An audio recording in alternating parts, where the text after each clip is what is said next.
to flush out the auxiliary collapses that are going to occur because of accounts that, let's say, public mining companies had with FTX or other hedge funds that have obviously over the weekend gone to zero in their accounts. Now, first, I have some disclosures here, okay? Number one, I'm a paid spokesperson of FTX. I also have corporate accounts in FTX. I'm also a shareholder of FTX International and FTX US. So now we got that out of the way. I just want to make sure I'm being very transparent on this. But we're not finished with the collateral damage. And so to your question, this is a bottoming process. An event like this is very important because it's finally going to have several impacts in areas that we need. It's going to accelerate regulation, number one. As we speak, I'm at the Governor's Conference in Orlando. This is topic number one in financial services. The amount of discussion going on last night and certainly today about this situation is definitely going to move legislation in the House. There's no question about that. This is a defining moment. But what we don't know is how many other dominoes are going to fall yet. We need that to finish out. Kevin O'Leary says the FTX crypto fallout will not kill crypto, but the contagion and run-on effects will come out and are yet to be seen. In his latest interview with Coindesk, Kevin O'Leary speaks on his conversations with Sam Bankman Fried during the FTX blowup, as he was in contact with the entire management team, being a shareholder and paid spokesperson. O'Leary speaks on how sovereign wealth funds were just hours away from potentially acquiring FTX and plugging their $8 billion hole before regulators and SEC Chairman Gary Gensler signaled they would come down hard on the platform, scaring all potential investors away. Make sure to stick around to the end of the video where O'Leary speaks on why, despite this entire situation, he is still extremely bullish on the asset class, and this is the moment investors should start thinking about layering in. Also, only a small percentage of my viewers are actually subscribed. If you enjoy finance content, consider subscribing or liking the video. It's free and you can always change your mind. On Wednesday of last week, the whole world knew that there was a liquidity issue at FTX and that the hole on the balance sheet was somewhere between $6 and $8 billion.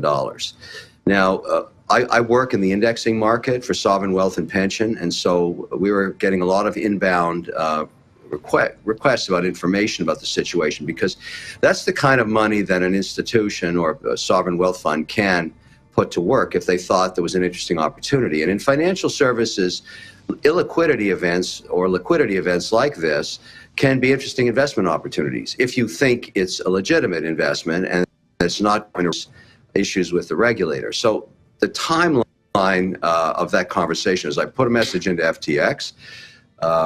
I wanted to confirm the amount being requested. Was it going to be 6 or 8? Sam called me back. Very, standard conversation. He was, rational, and we had that conversation about confirming what the amount was going to be. The amount was $8 billion. That's what they were looking for. So I went back to these various entities that were asking me about it. And by that time, the SEC chair was on the air around the world. I think the network was CNBC.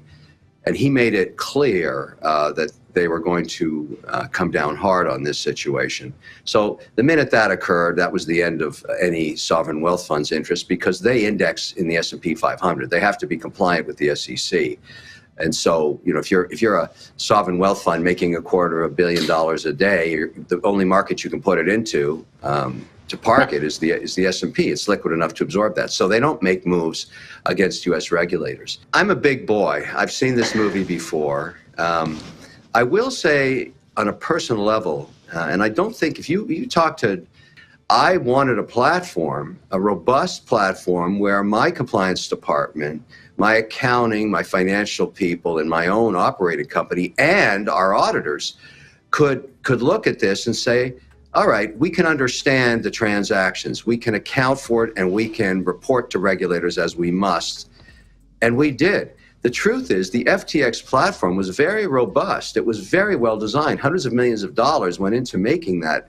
They didn't raise hundreds of millions, they raised billions. The cap table has pretty well every significant financial services behemoth company on it. It was considered for a while to be the premier,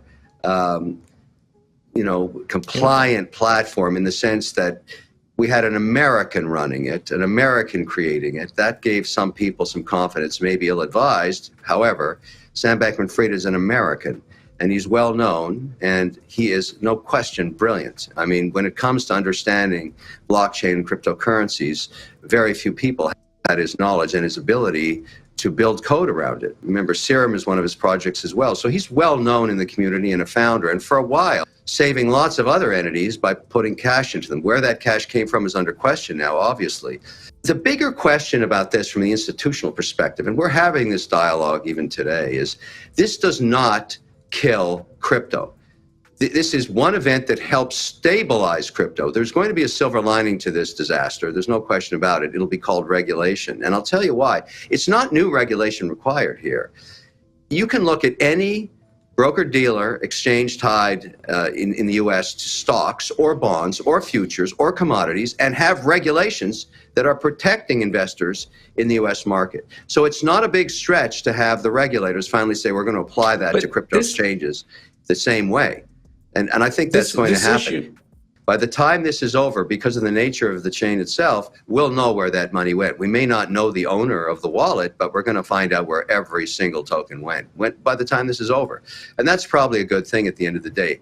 But the questions you're asking are the right questions. And so going forward is you have to ask yourself, what institution is going to put significant capital, because I've had this conversation early this morning, into any unregulated exchange? You don't even have to name names. They're just not going to do it anymore. And in fact, what we're doing in our operating company is we're taking, fortunately we have other positions that we're not in at FTX. We're taking our positions and we're moving them to Canada. We're putting them into WonderFi and BitBuy. It is the world's first regulated license issued to a broker-dealer exchange, all tied in one, under the order from the OSC. There is no optionality for commingling accounts. That doesn't happen in Canada. And in a really strange way, what I'm saying here is it's incredible that I have to go to another country outside of the US to finally find a place where I can put significant institutional assets that's regulated. Our regulation has fallen so far behind that I no longer feel comfortable putting significant amounts into anything that is not regulated under the OSC order. That's the Alameda situation. When you build a new blockchain, you basically want to get as many apps on it as you can. What gives value to Ethereum or gives value to Polygon is the fact that there are many, many apps being developed on it. Even Miston, which is brand new, coming out of the efforts of Evan Chung that's coming out of Facebook. He got funded immediately because of the potential of how many applications could come on it. But very often what will happen, and Alameda was being touted as this, you set up an institution that supports the development of a Serum or supports the development of a Polygon or supports Solana. And that was well accepted by many, many institutions, including all the institutions that you find on the roster at FTX. They understood that was what it was for. And indeed, if you look at what Alameda was investing in, was to support the ecosphere. So for many investors, that didn't seem untoward.